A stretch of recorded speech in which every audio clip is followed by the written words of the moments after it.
big fat cliff. I think on the drive here I've seen more cliffs than I did in 10 months in the Appalachians, or 8 months in the Appalachians.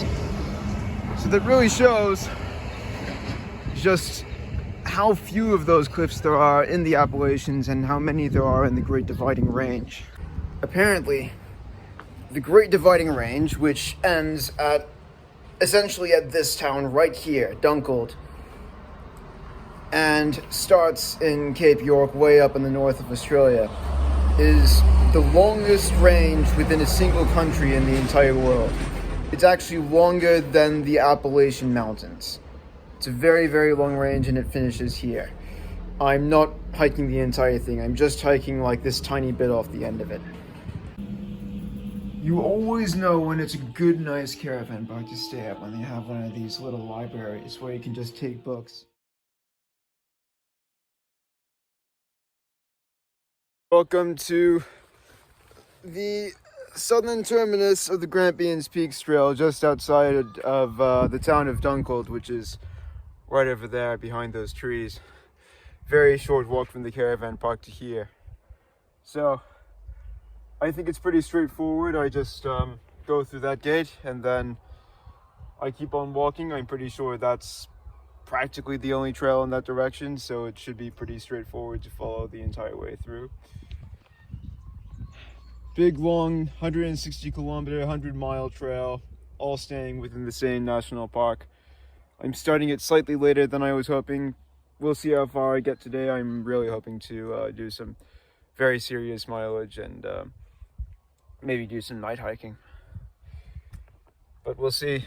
There's going to be some rain and it's very, very cold, so I'm going to avoid that rain. Unfortunately, no drone footage on this park because it's pretty seriously signposted and I think enforced that you shouldn't have drones here. And to be fair, I wouldn't want a drone buzzing around me when I was trying to enjoy the scenery, hiking or rock climbing, or an endangered species, so I'm going to fully abide by those rules. Anyway, I think it's going to be a nice trail. It's by far the newest trail I've started hiking this entire year. I think it only existed since 2019 or 2020. Lots of kangaroos out there. Kangaroos don't exactly respect fences.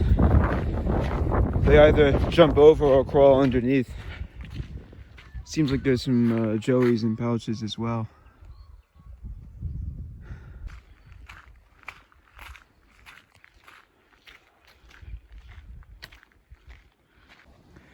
This is already twice as dramatic as anything on the Goldfields track.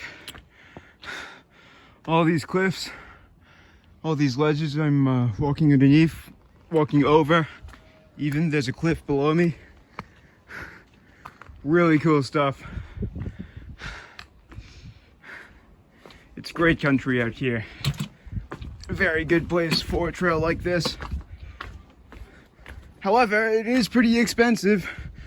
The parked campgrounds are very, very far from being cheap, which is my complaint about the trail and most people's complaint about this trail.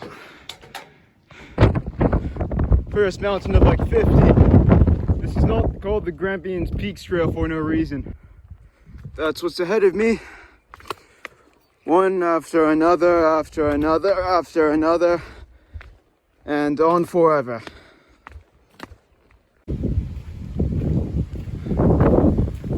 Very well signposted, this book.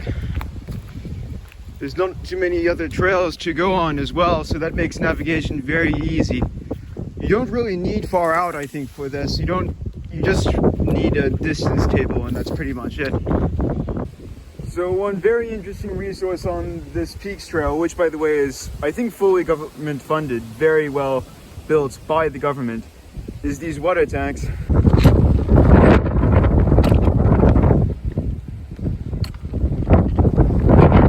You really don't want to be paying much more than about 15 Australian bucks in my opinion. This is too much and it prices a lot of people out of this walk, kind of makes it parks for the rich, which is something I've complained about a lot. It's a pretty scenic place though, not gonna lie. Very scenic. Oh, this is a nice fully enclosed shelter. Better than pretty much anything on the Appalachian Trail, even if it is expensive. The doors are kind of fun. They feel like nuclear blast doors. Very heavy. All right, let's go. Welcome to the summit of Mount Abrupt, the tallest mountain in the southern Grampians. I think about 800, 900 meters. I climbed there pretty much from sea level, so I'm pretty proud of that. There's my next peak in front of me. Quite the look. I have to say, I don't really like the look of those clouds over there, though. Seems like I'll get drenched in rain again. Most of the rain has been dodging me, luckily. Look at that endless sawtooth. That's my future. That's my destiny. And if you see that mountain right there, up there, I won't reach it today, but that's the tallest mountain in the Grampians, Mount William. I think it's about 1,200 meters. I've just talked to some thru hikers who were doing this trail, and they said they had snow up there. So, yeah, the altitude definitely has a bit of an effect on temperature.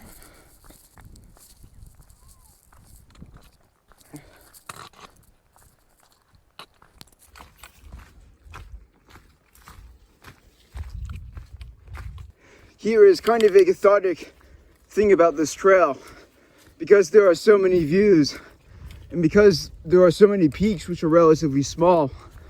I just keep on seeing one of them for the first time, or seeing one of them nearby for the first time, and then going over it and then watching it recede behind me, and I can just watch where I am in comparison to everywhere else pretty much constantly.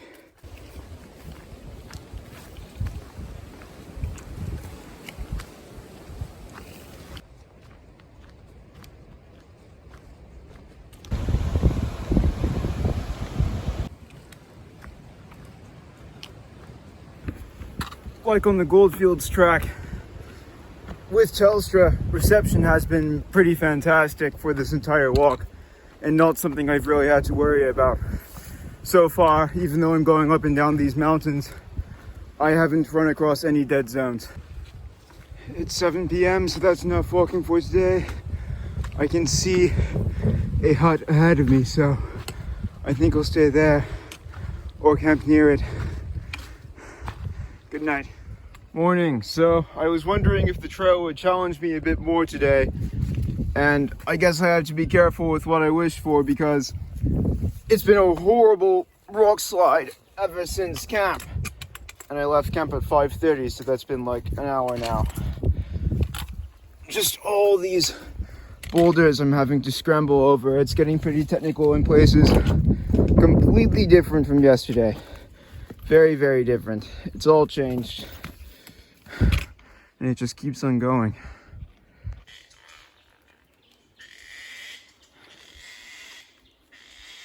Just finished walking what people call the southern section of the Grampians. So that took 55 kilometers, 50 of which were yesterday and 5 of which were today. And now I'm headed into the central section. The tallest peaks, I think I have pretty much the 3 tallest mountains in the Grampians, one after another, starting right now. And the weather isn't the best, and it's pretty cold, so it's gonna be a rough day.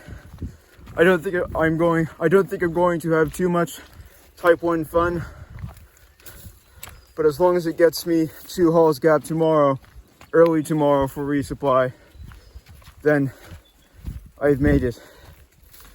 I can potentially bail off onto a road walk if I need to.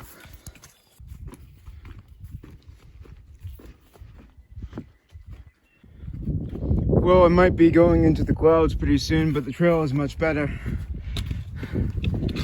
I know from being in pretty much the local hiking community, considering this is quite close to Adelaide, that this right here has for a long time been the most popular overnight hiking route in the Grampians, even before the Grampians Peaks Trail was built. So I'm not too surprised. It's a pretty good trail. That said, I have heard that there are some interesting sections coming up. To be honest, it really wasn't that bad. It wasn't even the hardest thing I've done today. And now it's gotten me to the top of this plateau. Big fat alpine plateau, the biggest one in the Grampians. Despite the forecast, it's not raining. And to be honest, I actually think that might be partly because I'm just above the clouds it's raining from.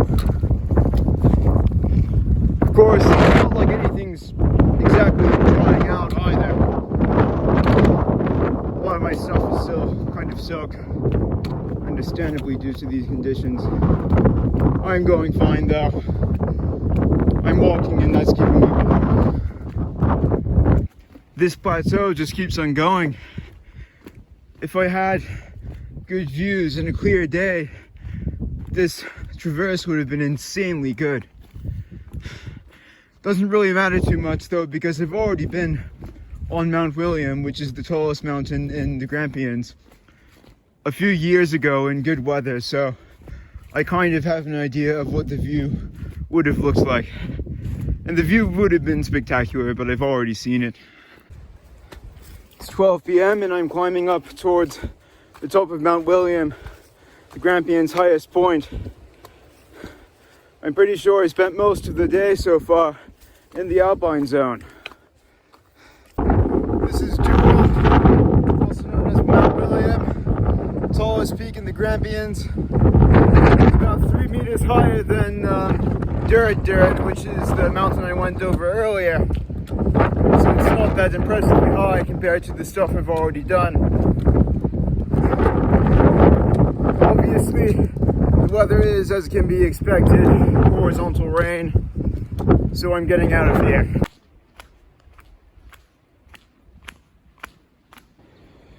Well, at least I have some views now. Well, this is a difference and a half. I've really got to enjoy it while it lasts. This is definitely a southbound trail rather than a northbound one. I have met a lot of hikers, a lot of overnight hikers going southbound, even a guided group. I haven't met any going northbound. Not to mention, a lot of the signage supports southbound hikers better than it does northbound. Although I still haven't had to pull up my map for directions at any point. That's the last tall mountain in the William Range. Views are pretty great, some of the best ones I've had from any mountain so far. But I cannot wait to get down and enjoy some lower elevation forest for once with all this wind chill. It's pretty cold. I haven't done that much hiking like this. It's like I'm going down this huge sandstone slab that is the side of the mountain pretty much. Hoping I don't slip too much. But yeah, the views are constant. So is the wind. There's the mountain I came down. I can actually see the track. This is the cliff line I'm on top of. It's been really bouldery, really scrambly. It does actually feel a bit like the Whites. A bit more fun though, less life endangering than the scrambles in the Whites.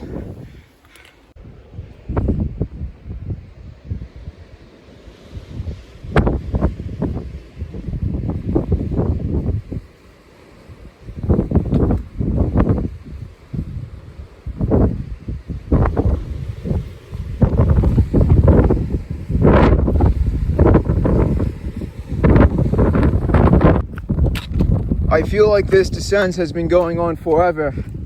The views are pretty constant though. After descending that trail, down that mountain, I climbed up the other side of the valley. And I am climbing up right now. It's going to be another mountain, which is pretty serious. Almost rising to the height of the highest mountains today, so it's not a joke. I don't think I'll get to the top and back down to the next campsite before sunset. I think it's going to be well after dark, probably 9 p.m. It's just about getting dark now. I'm still around 3 kilometers away from the summit, 8 kilometers away from camp. The trail up here from the valley has been really fantastic. Definitely the easiest part of the entire day. So I'm just hoping it carries on that way. If it does, I don't really have much to worry about. Okay, it's 7:10. I just made it to my last mountain of the day. I can imagine it would just be such a good view if I had one. As it is, it's very foggy, and my own visibility is around 4 meters or so, there's not really much chance of seeing anything up here today. I'm gonna get out of this place and go to camp. Staring at the GPS app is really carrying me through this, otherwise I would be pretty lost. It also helps that some of the markers are fluorescent. Apparently this thing is called the Gate of the East Wind, and I'm going straight through it. It would be really cool to see all of this stuff in daylight, because this is not the only rock feature I've passed through like this. There have been a lot of them, all these ridiculous craggy features and tiny little slot canyon kind of things. It's unfortunate that I don't have enough time to explore them today, but I'm sure there will be more tomorrow. Have a look at this. That's just the abyss right there. That just goes down. There's nothing out there. Thin air. Here's something crazy for you. I just ran into a hiker going in the other direction up Mount Rosia. And he said he was a local and that he was training for this huge 100-miler, this trail running ultra marathon thing.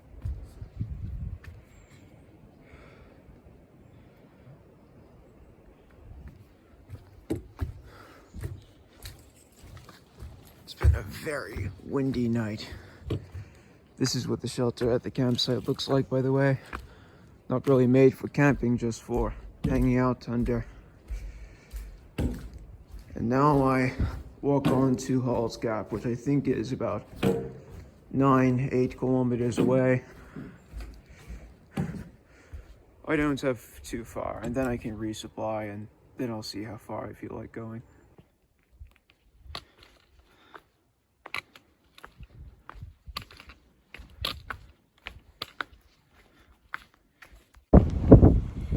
So now you get to see more of these crazy rock structures in the daylight, instead of me just walking through the night and passing them and not really getting good videos of them.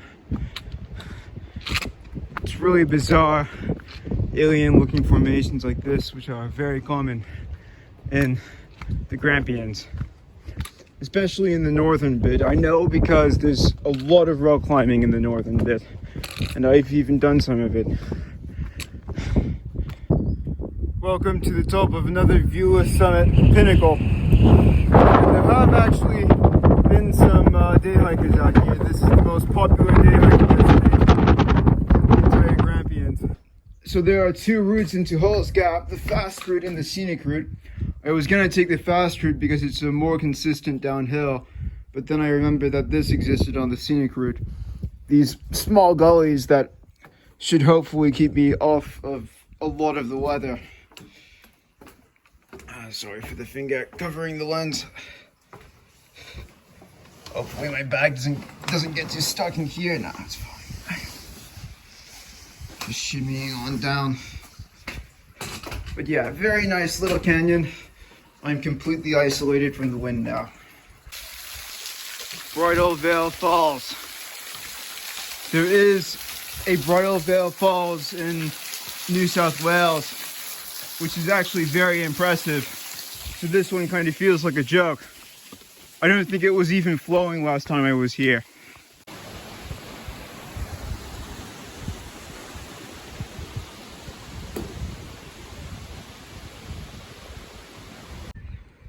That thing right there is called the Elephant's Hide. It's one of the taller cliffs in Australia. I think it's like 400 meters, although it definitely takes away from it that it's that slabby. Very easy graded climbs too. Apparently they're pretty good though.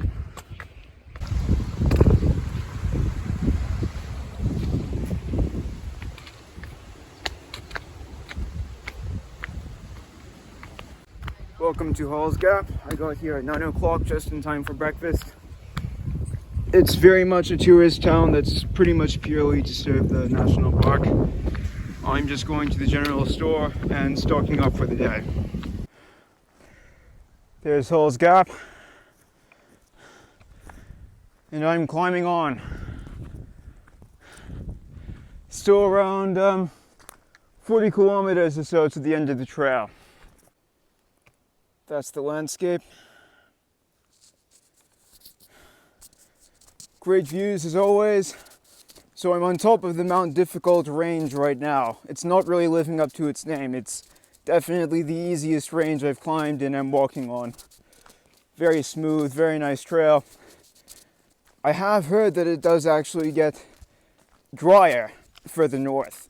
And I remember getting drier further north as I was vacationing with my parents. And it hasn't really gotten drier. Like the entire time it's been wet, it's often been raining. So I'm kind of wondering where the line is. Back on the Goldfield track there was a very abrupt line where there was wet forest on one side and dry forest on the other. It took like 5 minutes to go between them. So I'm wondering if I'm going to cross that on this hike. Maybe. If so, it should be in about 2 or 3 hours.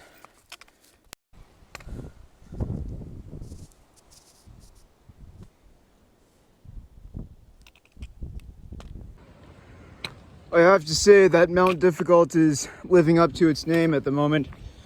There's a lot of uneven rocks. It gets exhausting, especially now that my feet have copped so much abuse over the last 3 days. If I was just doing like 15 or 25 kilometer days, then it would have been fine, but as it is, not so much. Scenery is totally fantastic though. It's hard to tell, but I think I've entered the drier part of the ranges. And I say that just because if you look down to the south, there's rain coming through the south, but it's all dodging me.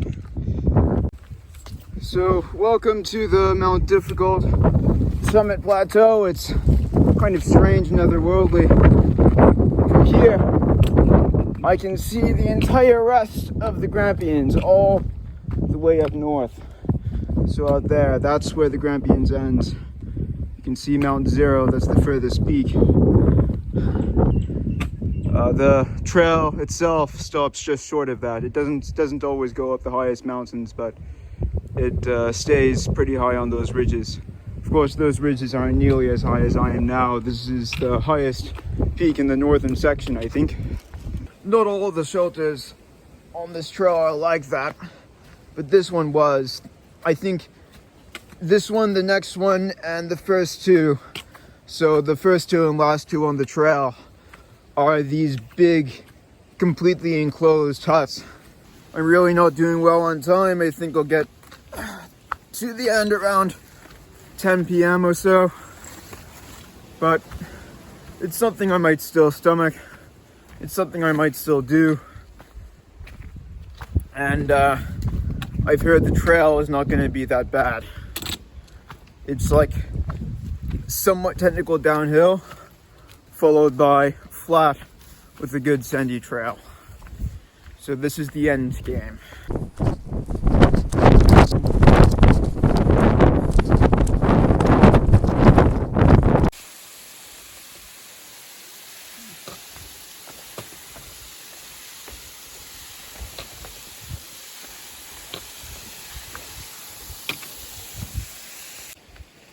10 kilometers of trail to go, and it's getting dark pretty soon, so I'll definitely be doing some pretty substantial night hiking. I haven't really walked through a forest like this before on this trail. All these wildflowers, it's pretty nice.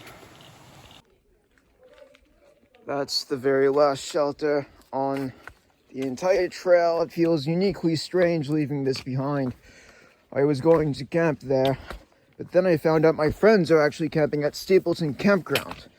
And Stapleton Campground is very close to the end of the trail. So I'm going on to the next road crossing, which is in 5 kilometers, 5 very rocky kilometers over rock slabs like I've been going on pretty much all day. And then there's a 3-kilometer road walk. And then I'm finally with my friends. I'm probably going to get there at like 10 p.m.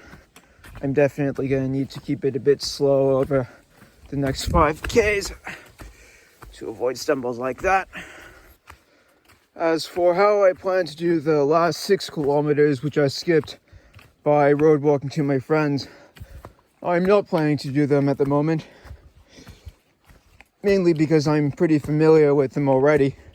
I've already hiked and rock climbed more in that place than pretty much anywhere else in the Grampians. So we don't really need to visit that again. There's definitely 2 head torches ahead of me. There are 2 people crazy enough to go out here in the dark like me. Yeah, 2 tall, skinny guys just like me walking in the opposite direction. I wonder what their story is. They must have gotten pretty slowed down if they started at the Mount Zero car park, which they must have because that's where the trail starts. I'm sure this would have been awesome in full daylight. For like 10 or 15 minutes now, I've been walking along this huge sloping rock slab, very consistent, about as wide as a 2-lane road. I think I'm just about to enter the campsite where my friends are, so I'll make this quick and do some final notes. The whole hike was fantastic. I think it got rained on like 50 times, and it was my first time ever doing more than 100 miles in 3 days, which I'm also very, very proud of. So it was hard, but it was amazing. Apart from the price tag, I 100% recommend it. Anyway, time to see my friends, maybe, and get some good night's sleep.